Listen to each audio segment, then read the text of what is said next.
بقى انا يتعمل لي عمل؟ ومن مين؟ من اقرب الناس ليا. مش هتتخيلوا مين عامل لي عمل. مش هتتخيلوا بجد يا جماعه. انا لما عرفت مين اللي عامل لي عمل، انا دنيتي اتشقلبت، وقفت بس عند ان اقرب الناس ليك هم اللي بيأذوك. المهم يعني انا حياتي بايظه بقالها فتره، وواحده صاحبتي قالت لي انت اكيد حد عامل لك حاجه، فتشي في بيتك كويس. قلبت البيت وفعلا لقيت العمل. تخيلوا العمل معمول على ايه يا جماعه؟ استنى مره، متستغربوش. دي شنطة كنز، ده أصل أنا متجوزة بقالي ياما حبة حلوين يعني. دي يا جماعة، ده يا جماعة ألبوم فرحي.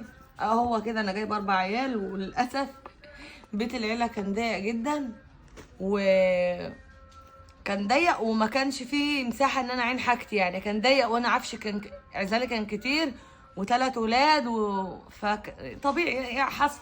هو حصل والله. هتقولي لي امتى؟ هتقولي زي ما اعرفش. المهم ان العمل معمول هنا.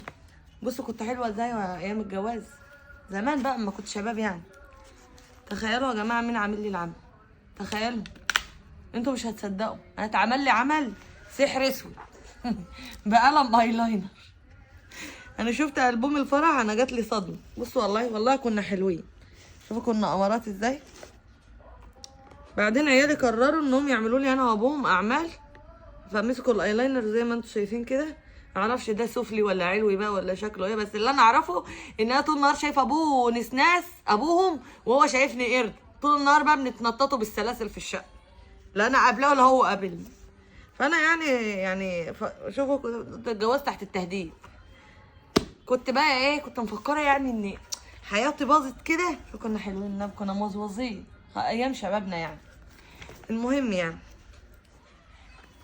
انا ما تعمليش عمل ولا حاجه، وما بامنش بالحاجات دي. انا زي اي حد، مش احسن حاجه في الدنيا، وعندي مشاكل كتير. ما سيبكم من الميديا واللي انتوا بتشوفوه.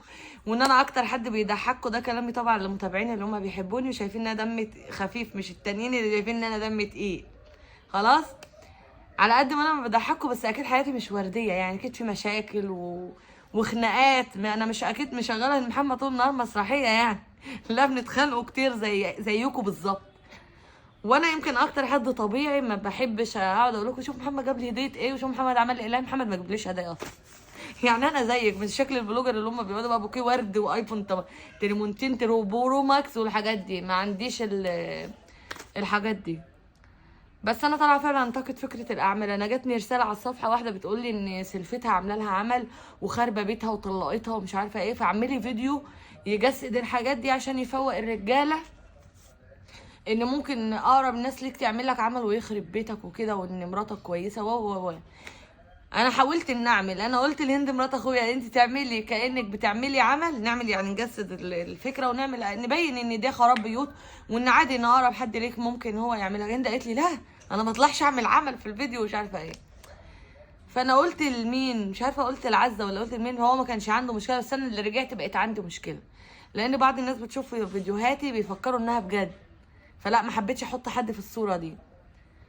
فبجد يعني اللي بيعمل عمل لواحده وبيخرب بيتها وبيكره فيها جوزها، انت بتستفاد ايه؟ اللي بيعمل عمل لواحده بالمرض او بالاذى او بالتعطيل او بالسرطان انا بشوف صور مكتوب عليها كلام الواحد شعره بيقب لما بيقراها. انت لما بتعملي عمل وبتخربي بيت حد، انت بتستفادي ايه؟ ايه اللي بتستفاديه؟ بصراحه انا عاجزه عن يعني مش فاهم. متخافيش ربنا؟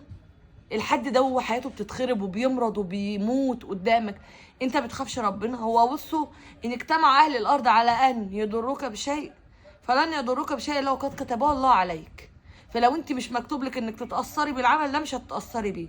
بس فعلا اغلبيه البيوت متاثره بان مرات عمك، عمتك، صاحبتك، سلفتك، حماتك، اخت جوزك، انت عامله لاخت جوزك، انت عامله لحماتك، انت عامله لجوزك. في بيوت كتير قوي قوي بتتدمر بسبب ان واحده تقول لك انا هعمل لجوزي بقى ان هو يحبني ومش عارفه ايه، فيقوم مطلقها ومتبهدل ومتدعبل ويموت ويجرى له حاجات كتير قوي بسبب السحر والجري ورا الدجالين.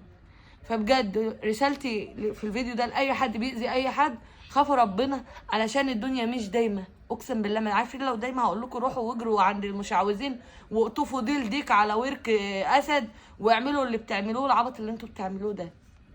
بس والله العظيم الدنيا ما هيش دايما، وهتتحاسبوا، وكل واحد في الدنيا هيسقى بما سقى.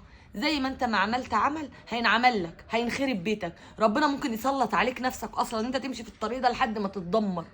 فوالله العظيم اتقوا الله، اتقوا الله، وبطلوا تأذوا ببعض. وموضوع الاعمال ده بجد شرك بالله. اي حد بيمشي في الموضوع دوت انت مشرك، انت خسرت دينك علشان خاطر تعمل عمل لحد تأذيه لمجرد انت منغاظ منه. فربنا يهدينا ويهديكم، وحسب الله ونعم الوكيل في اللي بيعمل اعمال.